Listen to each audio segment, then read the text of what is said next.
কবিতায় কি লিখবো বুঝে উঠতে পারছি না। ভাষাহীন, ছন্দহীন, নির্বাক নিস্তব্ধ কিছু শব্দ মনি উঁকি মেরে বলছে বাংলার তরতাজা তরুণদের রক্ত ঝরছে। এক আবু সাইদের বুক পেতে স্বেচ্ছায় বুলেট গ্রহণের আর্তনাদে বাংলার মাটি কেঁপে উঠেছে।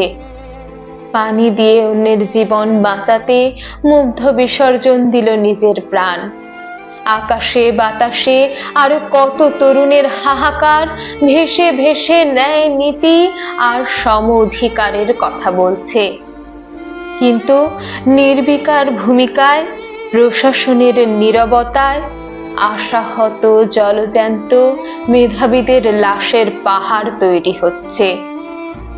পাকিস্তান চেয়েছিল বাংলাদেশকে মেধাশূন্য করতে, কিন্তু আজকের এই চাওয়া কার? প্রশ্ন লক্ষ কোটি জনতার। এ প্রশ্নের জবাব চাই। কেন অকালে মরলো আমার ভাই?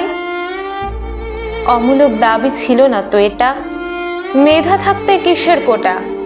আমার যোগ্যতায় আমি বড় হব। বাপ দাদার নাম কেন ভাঙাবো?